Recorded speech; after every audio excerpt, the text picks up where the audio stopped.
Bonjour à toutes et à tous. Donc aujourd'hui, on va revenir sur les bases. N'hésitez pas à répéter. Ensuite, vous faites votre séance en fonction de vos besoins. Si vous voulez faire une séance de cardio, vous pouvez l'associer avec du renforcement musculaire et travailler en répétition ce que je vais vous montrer et ce que vous avez déjà vu. Ça, c'est super important pour pouvoir ensuite faire le lien, comme je vous ai dit, sur le tatami. Parce qu'une fois que vous aurez acquis ce travail de base, ce socle, toutes ces gammes, et ensuite on pourra les retransférer sur le travail technique avec un partenaire, voire en opposition. Premier travail, juste les placements, ici. D'accord. Donc cherchez vraiment des placements avec le poids de corps.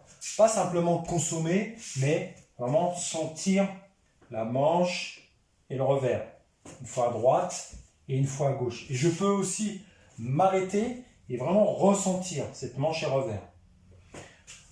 Deuxième passage, 1, 2, j'oriente mon pied. Donc mon transfert de poids de corps il va se faire sur ma jambe pour pouvoir libérer cette jambe. D'accord? Parce que si je tourne et que je laisse mon poids là, je risque de me faire mal au genou et je ne suis pas efficace pour déséquilibrer.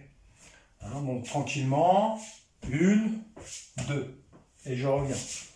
1, 2, et je reviens. Ensuite, je tourne complètement. 1, 2, 3. 1, 2, 3. Mawari Sabaki. 1, 2, 3. 1, 2, 3. Et toujours prendre conscience de ces appuis. C'est vraiment une base qui est très très importante. Les appuis au sol qui vont me permettre d'être efficace lorsque je vais vouloir déséquilibrer.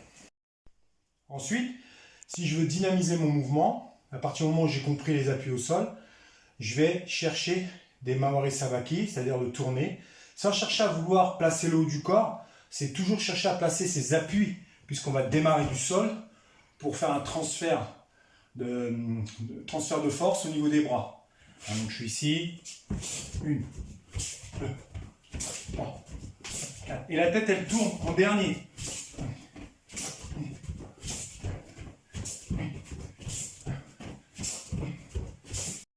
Ensuite, je peux associer mon travail du même côté. Faire un nombre de répétitions, par exemple, à droite, et un nombre de répétitions à gauche.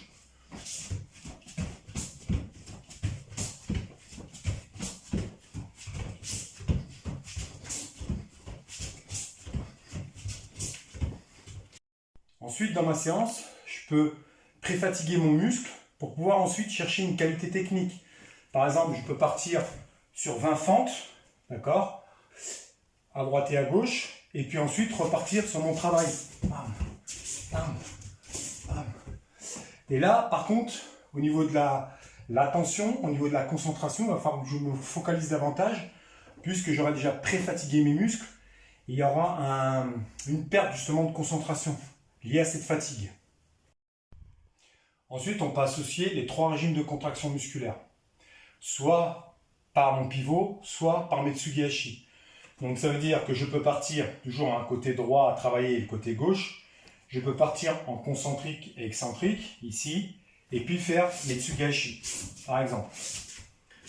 Je peux être en isométrie, et puis faire les placements, bam. Ou je peux associer la pliométrie, et même chose, le Tsugi-Hachi, et peut-être mes placements. C'est à moi de varier ensuite mon travail en fonction de ce que je veux faire, et de la séance de la journée que je me suis fixé. Par contre, cherchez toujours les placements corrects pour pouvoir être efficace ensuite avec un partenaire. On peut associer le travail de bras. Donc là, on n'est pas dans du renforcement musculaire, on est sur de la prise de sensation, du placement. Donc comme tout à l'heure, le pied légèrement entré. Le pied légèrement entré pour pouvoir tourner. D'accord. Et puis là, j'ai juste travaillé cette notion de saisie. Revers, manche. Juste ce travail. Cherchez à tasser et à ouvrir. Tasser, ouvrir. Et la tête. Le regard toujours vers le poignet. Là. Là.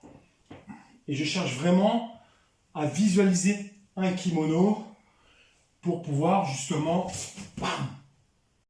Ensuite, on continue le travail. On peut rentrer dans des techniques comme Uchimata, Aregoshi, d'accord, avec le placement, le demi-tour et le lever de la jambe. sans aller trop vite. C'est vraiment bien ressentir toutes les phases hein, de Kozushi, Tsukuri, la préparation du déséquilibre. Le Gaki, on ne l'a pas, donc on ne va pas le faire. Et ça nous permet justement de freiner et d'être vraiment pleinement dans ces deux facteurs. Hein, donc je suis ici, bien sentir le déséquilibre, le placement, comme si j'avais mon partenaire ici, et là je viens faucher la hanche. Et je simule vraiment comme si j'avais un partenaire. En même temps, ce qui est intéressant, c'est qu'il n'y a pas de poids de corps, donc je vais bien ressentir mes sensations. 1, 2, 3. 1, 2, 3. 1, 2, 3. 1, 2, 3. 1, 2, 3. Ensuite, on peut associer le Tsugashi qui va nous préparer par exemple sur Ouchigari ou Kouchigari, hein, le petit fauchage intérieur ou le grand fauchage intérieur, associé justement avec une technique comme Aragoshi ou Chimata. Je suis ici, tranquillement, je pousse, j'aspire, bon.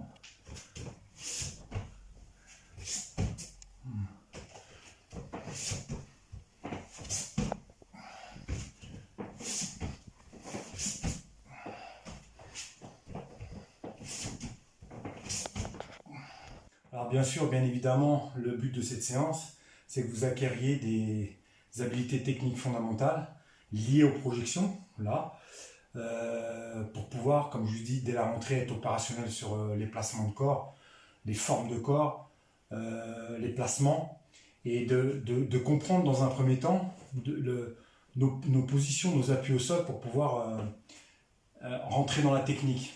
Donc là, une fois que vous aurez acquis tout ça, ça sera intéressant justement de creuser un petit peu avec le partenaire derrière. Donc n'hésitez pas vraiment à répéter. Plus vous allez répéter, plus vous allez acquérir le mouvement.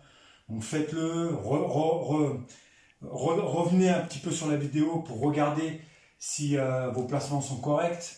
Faites en fonction de vos sensations, hein, mais visualisez toujours quelque chose que vous avez dans les mains. Pas simplement dire je fais des exercices pour faire des exercices. Sinon, faites des pompes, des abdos. Voilà, là, c'est autre chose. Là, vous êtes vraiment comme si vous étiez avec un partenaire. On appelle ça le Tendoku Renshu. Hein, c'est le travail dans le vide, sans partenaire. Un peu comme le shadow boxing en boxe ou en pied-point. Bon courage à vous et entraînez-vous bien.